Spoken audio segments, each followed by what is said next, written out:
Months after being bested in the 2019 Lok Sabha polls in West Bengal, the Trinamool Congress or the TMC saw a chance at redemption. Three assembly bypoles stared at it, including BJP state president Dilip Ghosh's Kharagpur Sadar seat. It was a high stakes prestige battle, and so Chief Minister Mamata Banerjee roped in the best. She roped in Prashant Kishor and his I-PAC, which is Indian Political Action Committee. At I-PAC, then 22-year-old Uttej Anantula spotted a personal link in the data for the Kharagpur Sadar constituency. He noticed that the constituency had a considerable population of Telugu-speaking people. Uttej told ThePrint that when he went up to Prashant Kishor at that time during a discussion to tell him about this finding, Kishore just said, "Yes, I know that, but what do you plan to do about it?"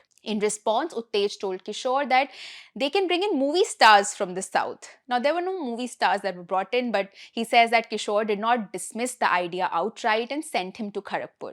Uttej had barely been working with the I-PAC for around 4 months or so when he was picked and sent to West Bengal for this crucial election. The TMC went on to win the Kharagpur Sadar seat for the first time ever. Uttej says that after the victory, Kishore called him up and said, "I didn't need to tell you what to do. You figured it out yourself." Uttej has now started his own political consultancy called the Mavericks India. Now, for many political consultants in India like Uttej, Prashant Kishor and I-PAC have been the Ivy League of political consultancy in India. 7 years after the 2019 bipole victory, the political consultancy industry seems to be back in focus due to I-PAC's operations in West Bengal. Now, cut to 2026, the TMC suffered a crushing defeat in the state that it ruled for 15 consecutive years, while in Tamil Nadu, the DMK also lost the polls decisively. While Kishore parted ways with the I-PAC in 2021, both parties had hired the consultancy for the polls. Several TMC leaders have since launched an attack on the I-PAC. TMC MP Kalyan Banerjee has alleged that the I-PAC had hijacked the party and accused it of creating divisions among leaders. Suspended TMC spokesperson Riju Datta made similar claims about I-PAC running the party in the 6 months leading up to the elections. He even alleged that he was asked to give rupees 50 lakh for a TMC ticket. Now, with the Enforcement Directorate or ED probing I-PAC over alleged money laundering and financial irregularities, public scrutiny has intensified into political consultants and the role played by them as a whole, and has raised several questions over their funding and operations. Following the debacle, Akhilesh Yadav's Samajwadi Party or SP has reportedly also cancelled its contract with I-PAC for the 2027 Uttar Pradesh polls, citing a fund crunch. However, while I-PAC may be going through a credibility crisis at the moment, the political consultancy industry seems to have moved far beyond Prashant Kishor and I-PAC, with other election management bodies moving beyond internal party departments into essential ground troops for hire. While the positive valuation of the industry is estimated at upwards of more than rupees 1,500 crore per annum, Kishore himself had made headlines in 2024 when he revealed that his fee was rupees 100 crore for advising on one election. Along with parties, individual leaders have also been engaging political consultants now in the run-up to elections, and several boutique firms have cropped up to cater to this demand as well. In fact, experts say that the industry is currently testing its limits and scope. In this video, Apoorva Mandhani will take you through this journey of growth and evolution of the political consultancy industry far beyond I-PAC. Now, the political consultancy industry has had a pre-Prashant Kishor and post-Prashant Kishor era. The professionalization of politics began with internal changes within parties, which were partaking in a specialized division of labor across departments and had begun relying on party employees to perform tasks like campaign management and data analytics. In his book, The Backstage of Democracy, author Amogdhar Sharma traces early professionalization in the Indian National Congress to the 1980s under Rajiv Gandhi, when the party began experimenting with technology, attempting to employ data-driven insights and computerized analysis alongside psephology and marketing.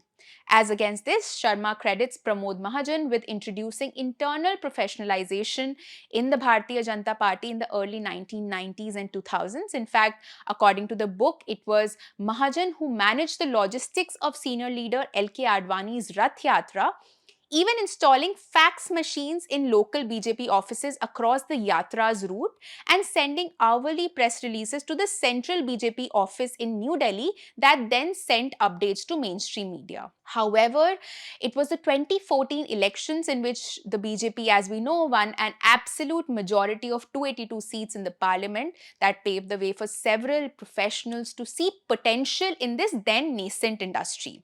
The catchy aspects of the campaign from the time came from the professionals hired by the party, and we all remember this from the Ab Ki Baar Modi Sarkar slogan, which was the brainchild of Ogilvy and Mathers Piyush Pandey, to Chai Pe Charcha, which was conceptualized by Kishor's team. BJP's resounding victory in 2014 lent political consultants the credence that the industry had been working hard for. Citizens for Accountable Governance, a political advocacy group, is widely credited for launching several campaigns for Modi in the lead up to the 2014 Lok Sabha elections, and Kishore was at the center of it all. Post the elections, the CAG split up and I-PAC was born in 2015 before Nitish Kumar's campaign in Bihar. A political consultant who began her journey with I-PAC told ThePrint that the firm can be considered as one of the parent companies from which several political consultants have drawn experience. She's the one who, in fact, calls I-PAC the Ivy League of political consultancies in India. Now, I-PAC has since been a gun for hire of sorts, having worked across party lines, including for the TMC in West Bengal, the Aam Aadmi Party in Delhi, the YSR Congress Party in Andhra Pradesh, the DMK in Tamil Nadu, the Congress in Punjab and Uttar Pradesh, and the Janata Dal United in Bihar. Robin Sharma, who was also one of the founding members of CAG and I-PAC, started Showtime Consulting in 2019. Now, this is me taking you through some of the important players who remain in the industry and who have come up. Showtime Consulting has worked with several top leaders in parties over the years, including Conrad Sangma and his National People's Party or NPP for the 2023 Meghalaya polls, Eknath Shinde and Shiv Sena in the 2024 Maharashtra polls, and N. Chandrababu Naidu and the Telugu Desam Party or TDP in the 2024 Andhra Pradesh elections. Naresh Arora's Design Box has also worked with parties and leaders across the board, including with the late Ajit Pawar's NCP and with the Congress in several states, including Assam and Rajasthan. In Karnataka, DK Shivkumar hired the firm 2 years before the 2023 state polls. The firm's strategy in the state focused on a positive, public welfareist campaign, and it is widely credited for the Congress win. Then there are firms that are credited and dedicated to working with specific parties as well. So Association of Billion Minds or ABM is understood to be associated with the BJP and is the brains behind the Nation with Namo campaign. Another offshoot transformed into Bengaluru-based Varahe Analytics, which also exclusively works for BJP. A consultant familiar with the functioning of these firms explained that now ABM has become more communications heavy, while Varahe now is focused more on politics and strategy. There's Mumbai-based Jarvis Consulting, which is also associated with the BJP. Similarly, Inclusive Minds, which is another consultancy, it's headed by Sunil Kanugulu. It works exclusively with the Congress. It looks at political intelligence, communications, social media, on-ground strategy, research, and data analytics for the party. In southern India, DMK's political strategy unit is called Populous Empowerment Network or PEN, and it is hemmed by party chief M.K. Stalin's son-in-law. Hyderabad-based Pramanya Strategy Consulting has also reportedly worked with several parties like AIADMK and Pawan Kalyan's Janasena Party. Smaller firms have also mushroomed, and even individuals have entered the space helping politicians maneuver elections. Now, while political consultancy began as an industry focused on pre-election planning and execution, election management professionals have in fact at times also veered beyond this space to aid the party or the leader in on-ground governance as well. So let me take you through a few examples. Development and welfare initiatives are often undertaken on proposals presented by election management strategists. So when Showtime Consulting worked with the NPP for the 2023 Meghalaya elections, it drove initiatives that made a difference according to its website. These included a scheme launched by the NPP government to boost farming in Meghalaya, offering rupees 5,000 per farmer to enhance production and provide support.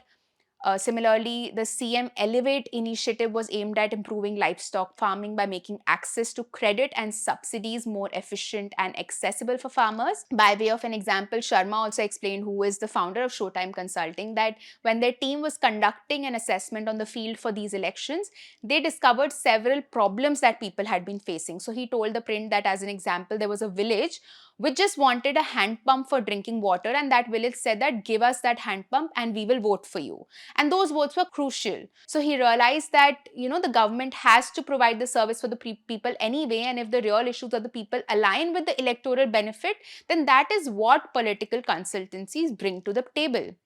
Such engagement on governance may be more direct at times too. For example, I-PAC employees who had worked on the YSRCP campaign for the 2023 polls left the political consultancy firm to join the Field Operations Agency, which handles the volunteer system in Andhra Pradesh. But the opposition in the state later raised concerns over I-PAC's influence within the state government, with the Janasena party's Political Affairs Committee chairman alleging that in 2023, I-PAC had become a parallel administration with the then YSRCP led government, following its advice in almost all policy matters. This was the allegation. Now, Sunil Kanagulu of Inclusive Minds is also serving as chief political advisor to Karnataka CM Siddaramaiah. S. Kirthana, the youngest MLA from Vijay-led TVK, was a political consultant with I-PAC and Showtime Consulting before entering active politics. She, in fact, reportedly was involved in campaigns for the TDP, TMC, and DMK. So that's how the consultants also may find their way into governance when they work with political parties as well as candidates. Now let's talk about money. 2 years ago, Prateek Jain, co-founder and director at I-PAC, estimated the value of the political consultancy industry in India to be not less than rupees 1500 crore annually. He made calculations on his LinkedIn post that you can see on your screens right now. But another political consultant, on the condition of anonymity, told the print that the fee charged by a consultancy, of course, depends on the scale of the operation as well as the experience of the firm. The scale may vary as per brief provided by the party hiring the firm as well. For example, he said that I-PAC had more than 500 employees in Bengal because their mandate was strategy and execution of the campaign. As against this, in Tamil Nadu, Penn was executing things on the ground. I had mentioned Penn to you earlier.